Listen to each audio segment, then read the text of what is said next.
Thank you, Chair Raymond and members, for allowing me to speak today on for House Bill 4, Cindy Burkett's bill. I know you've heard all the benefits of kinship care, so I won't go through that, but we have spent many hours going through the cost analysis. If I see one more spreadsheet, I might just fall apart. But anyway, so we've tried to cost out the myriad of variables to look at how this all comes out. I just want to point out an important part of the equation. Representative Burkett noted earlier that kids stay in paid foster care on average 2.5 years if adopted from foster care, and up to 4.5 years if they emancipate out of foster care. And that's compared to kids that stay in kinship care just over a year. But one of the cost savings that the LBB may want to consider in its fiscal note is the cost savings over time as a result of the percentage of kinship children exiting care within different time frames.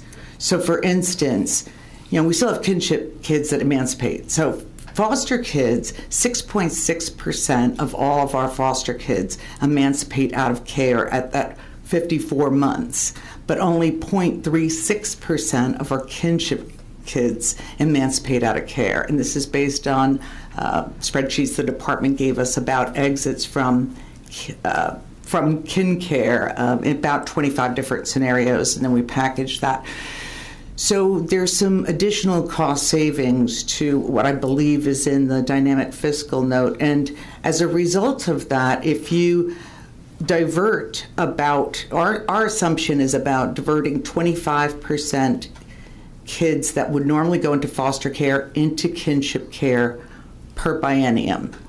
And so that only represents 10% of kids entering substitute care annually. So it's not too aggressive. And we think with the Family Finders app and the fact that we're going to be paying kin care, we think that that's an achievable goal. So our analysis shows, and I think it was Representative Keogh who was asking for this earlier. And so the actual savings for the biennium, the cost of foster care for these 5,194 kids that we're diverting for the biennium is $75 million. The new cost of kids that would be in kinship care is about $30.7 million. That's a cost savings about $44.5 million. But then you have to cost in the other kids that would be entering care just as a course, natural course. That's about 6,575 kids a year. So that will cost you another $30.1 million.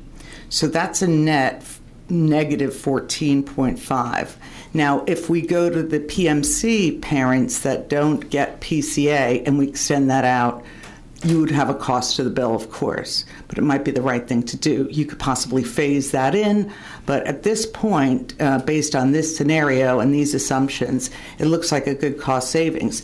Now, we also shared our work with Ray Perriman, and he did an econometric model showing that if you back out the net present value of that one cohort of children diverted from foster to kinship care, the state would save $59.2 million, and then, $59.2 million, and $101 million for the children currently entering kinship care. And as I said, that's discounted to the present value. Couple of the things Cindy and I just talked about that she didn't get a chance to comment on is that the placement disruption she talked about. We have 9 placements for kids that emancipate out, only 1.9 for kinship care. Placement disruptions have been associated with a low academic performance, school delinquency, and low self-esteem. And we haven't included that in our figures. This is just a straight cash flow cost. And also minimizing the number of placement changes correlate with better attachment between caregiver, and she may have mentioned that, less trauma, fewer behavioral problems, fewer mental health issues, better academic achievement, lower caregiver stress, and lower costs associated with kids re-entering the child welfare system. So Ray Perriman costed that out. Again, our costs are just all straight savings from the shift of this cohort of kids coming into kinship versus foster care. Thank you for your testimony. Members, any questions? Since you had some information I asked about from before, maybe you have this information too. Okay, we have all these parents that are supposed to be, as Judge Speech says, that are supposed to be on the same program as those who would be involved in divorce.